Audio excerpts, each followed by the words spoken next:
L'un des 17 objectifs du développement durable table sur une société mondiale inclusive.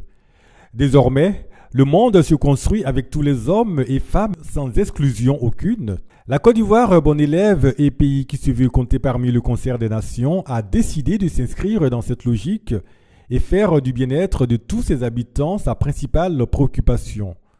Qui plus est, le pays aspire à l'émergence à l'horizon 2020 et cela doit se faire avec toutes les forces vives du pays, au nombre desquelles les personnes en situation de handicap pour lesquelles l'État de Côte d'Ivoire a engagé plusieurs politiques en vue de leur insertion socio-professionnelle, de leur autonomisation socio-économique et partant leur bien-être social. Et justement, l'une de ces politiques étant un projet d'amélioration de l'employabilité de 304 personnes en situation de handicap, elle a fait l'objet d'un lancement pour le démarrage effectif du projet le lundi 11 décembre 2017 à la Maison du patronat ivoirien, la CGC. L'événement, piloté par la Direction générale de l'emploi et présidé par le ministre de l'Emploi et de la Protection sociale, a enregistré la présence de plusieurs personnalités de haut rang, dont le ministre Amadou Koné du Transport assurant l'intérim de son homologue de l'Emploi et de la Protection sociale en déplacement. Et tout a commencé avec le mot de bienvenue de l'Institut qui accueillait l'événement, à savoir la CGC, par la voix de son directeur exécutif, M. Meïté Vafloyi, qui a exprimé toute la joie de son institution à abriter un tel événement qui, à n'en point douter, va donner une autre dynamique à la politique entrepreneuriale en Côte d'Ivoire. Amélioration de l'employabilité de 304 personnes en situation de handicap, cela consiste à quoi ? Les explications ont été données à la suite par la Direction générale de l'emploi à travers M. Kwasi Eugène, conseiller technique dans la dite direction.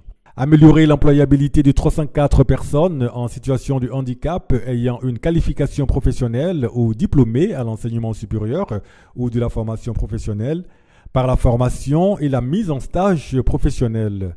À cette fin, des conventions de partenariat ont été conclues avec des entreprises et des partenaires techniques, notamment des cabinets de formation, de recrutement et de placement en vue de faciliter l'intégration sur le marché du travail des handicapés dotés de qualifications requises par les entreprises. La directrice de l'un de ces cabinets de placement est revenue dans un plaidoyer sur les qualités professionnelles de ces personnes, certes handicapées, mais jouissant de toutes leurs capacités intellectuelles et pouvant contribuer au rayonnement d'une entreprise. Ensemble, nous devons lutter contre les barrières sociales, culturelles et psychologiques discriminatoires, obstacles à l'insertion professionnelle des personnes en situation de handicap.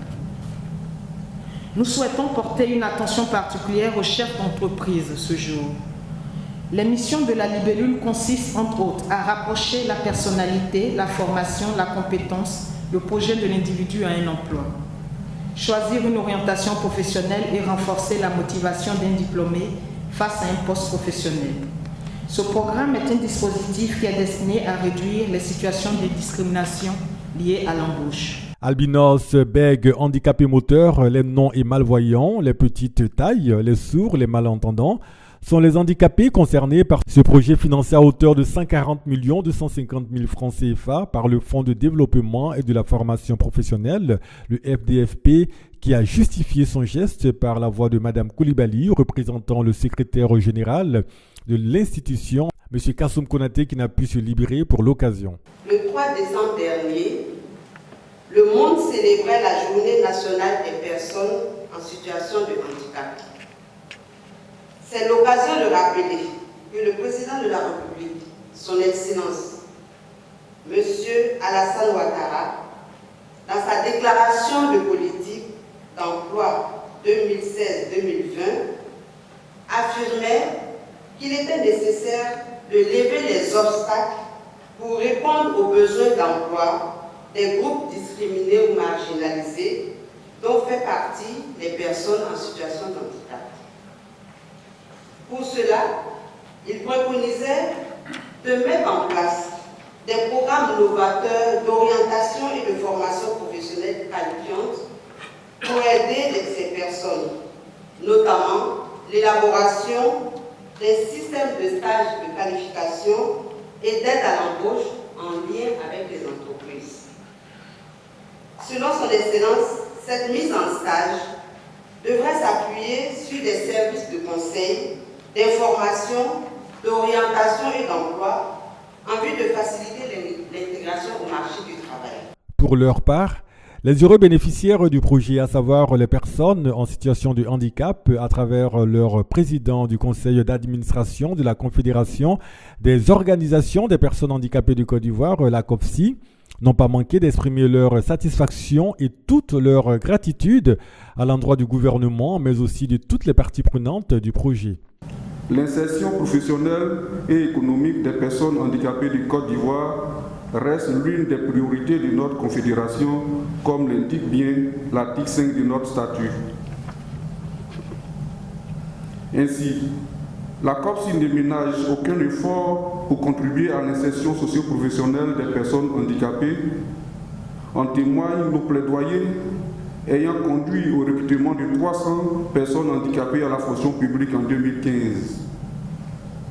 À cet effet, nous tenons à manifester notre profonde gratitude à son Excellence, Monsieur le Président de la République de Côte d'Ivoire, Alassane Ouattara. Présentement, nous sommes encore à la tâche pour un nouveau recrutement dérogatoire dans les mois à venir et nous savons que nous pouvons compter sur l'appui de notre ministère de tutelle, le ministère de l'Emploi et de la Protection sociale et de tous les ministères impliqués afin d'y parvenir pour le bonheur des personnes handicapées de Côte d'Ivoire. En son article 7, la loi fondamentale ivoirienne mentionne que tout être humain a droit au développement et au plein épanouissement dans sa personnalité, dans ses ambitions, dans ses dimensions matérielles, intellectuelles et spirituelles. C'est là l'une des déclarations qu'on a pu entendre du discours du dernier intervenant de la cérémonie, à savoir le ministre Amadou Koné du Transport, qui, assurant l'intérim de son collègue de l'emploi et de l'insertion professionnelle, a, au nom de ce dernier, dit toute la joie du gouvernement de Côte d'Ivoire d'initier ce projet dont la mise en œuvre va certainement apporter une valeur ajoutée significative à la problématique de l'insertion socio-professionnelle des handicapés. La cérémonie qui nous réunit ce jour en est une illustration manifeste. Elle témoigne de la volonté du ministère de l'Emploi et de la Protection sociale de bâtir une stratégie adaptée et cohérente de promotion de l'insertion socio-professionnelle des personnes dites vulnérables, au nombre desquelles les personnes en situation de handicap, en vue de leur autonomisation socio-économique et partant leur bien-être social.